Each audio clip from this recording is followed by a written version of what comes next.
Hello everyone, this is Tenna, your host from Money Teacher. So, I'm watching US Navy ships scrambling out of Bahrain right now, and I need you to understand something.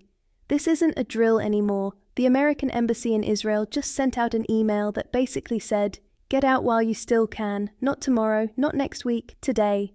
Ambassador Mike Hucker didn't mince words.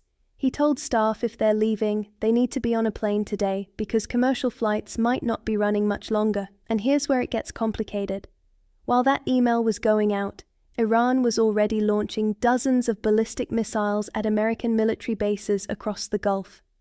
I'm talking about Udeid Air Base in Qatar, the largest US military facility in the entire Middle East, the headquarters of the US Navy's 5th Fleet in Bahrain, bases in the UAE, Kuwait, all of them under attack right now. One person is already dead in Abu Dhabi, killed by debris from an interceptor missile that shot down an Iranian projectile over the city. Think about that for a second. You're sitting in your home in Abu Dhabi and missile defense fragments fall through your roof. Wait, it gets worse. Qatar just shut down its entire airspace. The UAE followed. Kuwait, Bahrain, all of them closing their skies as missiles streak overhead. Air defense systems are firing constantly. Videos are circulating on social media showing US Navy facilities in Bahrain getting hit. Explosions lighting up the night sky over Doha. But here's what nobody's talking about. This morning, before any of this happened, the US and Israel launched what they're calling a preemptive strike on Iran. They hit Tehran. They hit Isfahan, Kar, Kermanshah, multiple cities across Iran. And according to sources I'm seeing, they weren't just hitting military targets. They were going after Iran's leadership. Reports suggest they targeted the supreme leader residence in downtown Tehran. Now, what I'm about to show you changes the whole picture. The Pentagon has been building up forces in the region for weeks. 2 aircraft carrier strike groups, the USS Abraham Lincoln and the USS Gerald R. Ford, just deployed to the area. We're talking about more than a dozen warships, F-22 stealth fighters, aerial refueling tankers. This isn't a show of force. This is preparation for war. And then this happened. President Trump went on record hours ago saying this operation could result in regime change in Iran. He's talking about annihilation and elimination. Those are his words. Meanwhile, Iran's Islamic Revolutionary Guard Corps is warning that any base that assists the US or Israel is now a legitimate target. This is the part that kept me up last night. 20% of the world's oil passes through the Strait of Hormuz. You know where that is? Right between Iran and the Arabian Peninsula. If Iran decides to close that strait, and they absolutely have the capability, we're looking at an oil crisis that would make 1973 look like a minor inconvenience. Oil prices are already surging on just the fear of closure. But that's not even the real story. The real story is what happened in the 48 hours before these strikes. There were talks, Geneva indirect negotiations between the US and Iran mediated by Oman. Iranian Foreign Minister Abbasi called them positive and said they were making progress on a nuclear deal. The US said the same thing, and then less than 24 hours later this happened. Here's what the US won't tell you about these negotiations. Reports are coming in that Trump's entire justification for these strikes, his claim that Iran is close to developing missiles that could reach the United States, is completely contradicted by US intelligence assessments. We're talking about the same intelligence agencies that brief the president every morning, telling him one thing and him saying something completely different to the American public. Now, what I'm about to show you changes everything. During his State of the Union address 3 days ago, Trump said Iran's missiles could soon reach the United States. But intelligence officials are leaking to reporters that this is false. Iran doesn't have intercontinental ballistic missile capability, and according to these assessments, they're not close to it. Wait, it gets worse. Special Envoy Steve Witkoff went on national television last week, claiming Iran was probably a week away from having industrial-grade bomb-making material, because their uranium enrichment was at 60%. 1 week, that's what he said. Then Secretary of State Marco Rubio turned around and said Iran is not enriching right now, and they're trying to get to the point where they ultimately can. So which is it? Are they a week away from a bomb, or are they not even enriching uranium? But here's where it gets really complicated. The US and Israel didn't just launch these strikes today. Back in June 2025, they conducted something called Operation Midnight Hammer. Trump referenced it in his speech today. He said they obliterated Iran's nuclear facilities at Ford and Isfahan. Those are deep underground enrichment sites built into mountains specifically to survive airstrikes.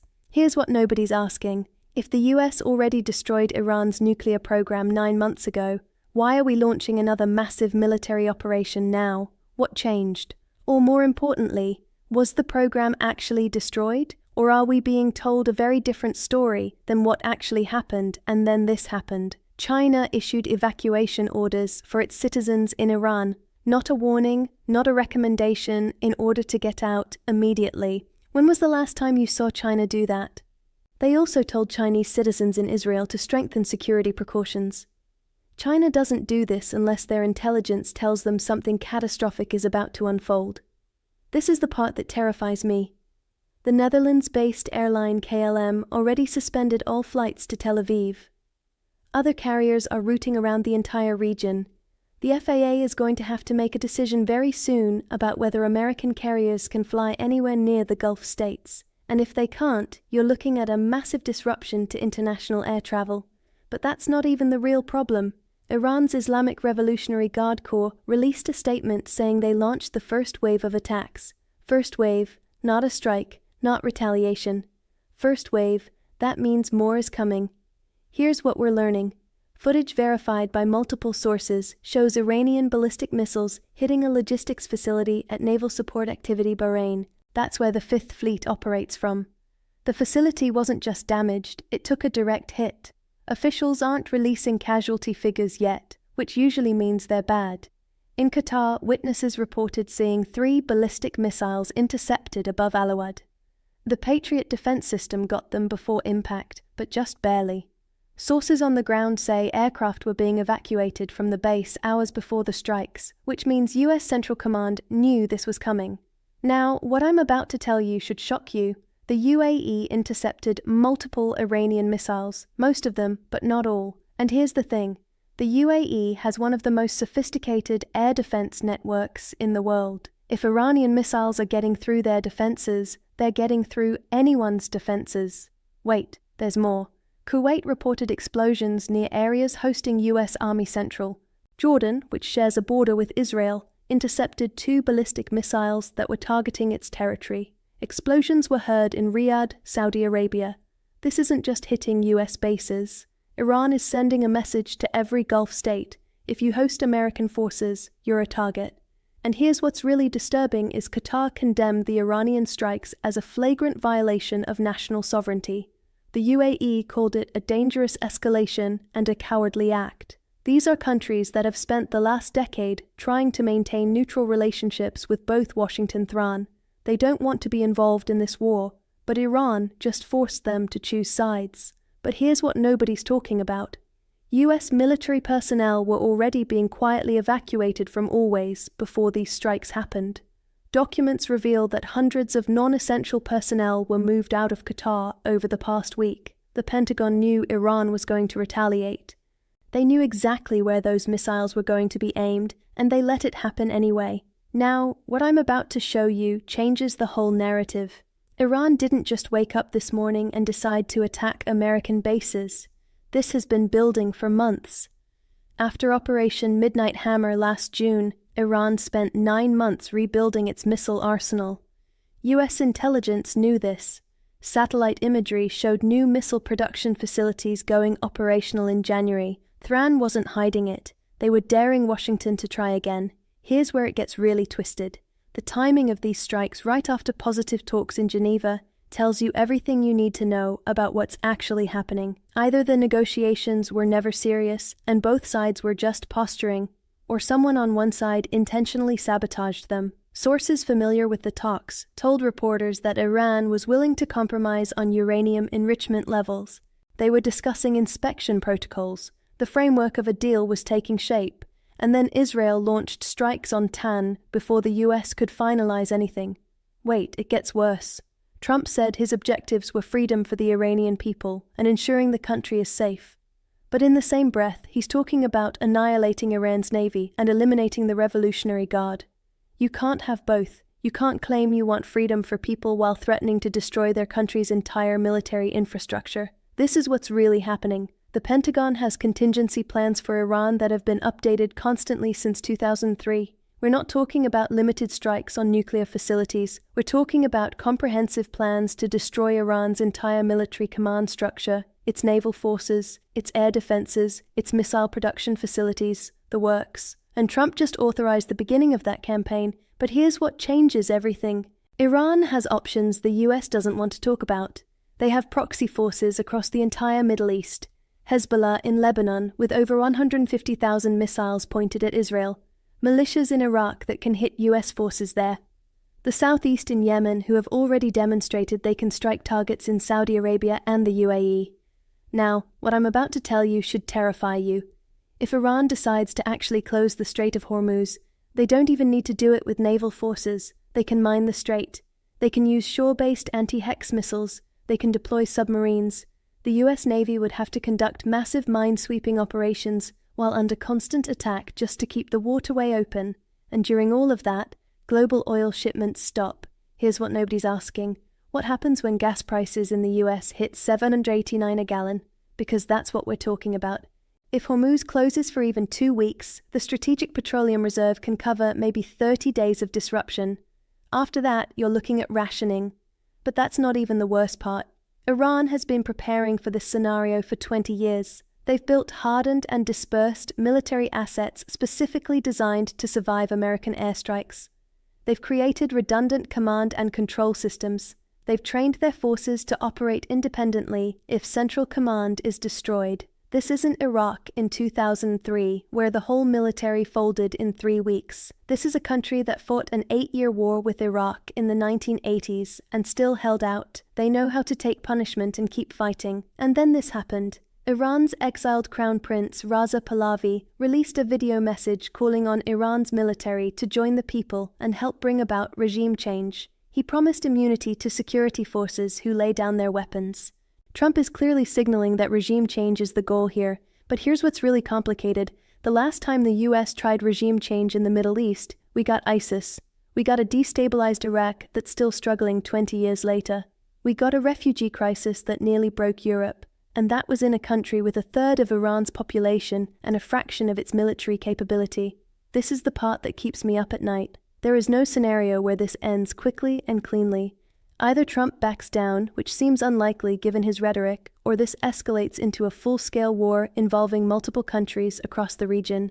And if that happens, you're looking at economic consequences that make 2008 look mild. Here's what the US military isn't telling you. Those 2 carrier strike groups in the Gulf, the Abraham Lincoln and Gerald R. Ford, each one carries roughly 5,000 personnel. Each one has dozens of aircraft. They're billion-dollar targets floating in waters where Iran has been preparing to fight exactly this kind of battle for 2 decades, and they're sitting ducks. Now, what I'm about to show you changes how you need to think about this entire situation. Iran has invested heavily in what military strategists call asymmetric warfare capabilities. That's a fancy way of saying they can't match the US ship for ship or plane for plane. So, they've built weapons specifically designed to kill American carrier groups, anti-HIP ballistic missiles, cruise missiles launched from coastal positions, swarms of fast attack boats, sea mines. These aren't theoretical threats. Iran has been testing and refining these systems for years. Wait, it gets worse. The US Navy hasn't fought a peer or near-peer naval engagement since World War II. Every conflict since then has been against adversaries with little to no naval capability. Iraq didn't have a navy. Afghanistan is landlocked. Libya's navy was a joke. But Iran has been specifically preparing to fight the US Navy in confined waters where American technological advantages are minimized. This is what nobody's talking about. If, and this is a big if, Iran manages to severely damage or sink a US aircraft carrier, the political fallout in Washington would be catastrophic. We're talking about thousands of American casualties in a single strike. The pressure for massive retaliation would be overwhelming, and that's exactly what would lead to the wider war everyone says they want to avoid. But here's where it gets really complicated. Israel is pushing for the US to completely destroy Iran's nuclear program and military infrastructure. They've been pushing for this for 15 years. They finally have an administration willing to do it. But the Pentagon has been very clear in internal assessments. This isn't a quick operation, Sources familiar with military planning say a comprehensive campaign against Iran would require sustained airstrikes for weeks, possibly months. You'd need to hit hundreds of targets. Many of them are underground or hardened. Some would need multiple strikes to ensure destruction. And during all of that, Iran would be hitting back. Now, what I'm about to tell you should change how you see Trump's rhetoric. When he talks about annihilation and elimination, he's not just trying to sound tough. Preparing the American public for a level of military action we haven't seen since the opening phases of the Iraq War in 2003, possibly bigger than that. But that's not even the real problem. The real problem is what happens after. Let's say the US succeeds. Let's say they destroy Iran's military, cause regime change, and a new government takes over. Who fills the power vacuum? The opposition groups are fractured. The exile community has been out of the country for decades. Iran has 90 million people and a complex society that doesn't fit neat political categories. Here's what we learned from Iraq and Libya. Destroying a government is easy. Building something stable afterwards is nearly impossible. And Iran is 3 times the size of Iraq, with a much more educated population and deeper regional ties. This is the part that terrifies me most. If Iran's government collapses, you're looking at potential chaos across the entire Middle East. Iran has influence in Iraq, Syria, Lebanon, Yemen, Gaza. All of those relationships, those proxy forces, those weapon supplies, what happens to them if Tehran loses control? Wait, there's more I need to tell you. Russia and China are watching this very closely. They're not going to militarily intervene on Iran's behalf. That would risk direct conflict with the US, but they'll provide diplomatic cover. They'll sell weapons. They'll help Iran evade sanctions. This could push Iran permanently into a Moscow-Beijing alignment that actually makes the situation worse long-term. And here's what's really disturbing. The economic impact of this conflict is going to hit regular Americans hard. We're already seeing oil prices spike. If this drags on for months, you're looking at inflation that could push the US economy into recession. The Federal Reserve would be forced to make impossible choices between controlling inflation and supporting economic growth. But here's the question nobody's asking. What's the end game? Trump hasn't articulated what success actually looks like. Is it just destroying Iran's nuclear facilities? Is it regime change? Is it completely dismantling Iran's military? Because each of those goals requires a different level of commitment and comes with different risks. Now, here's what I'm watching for.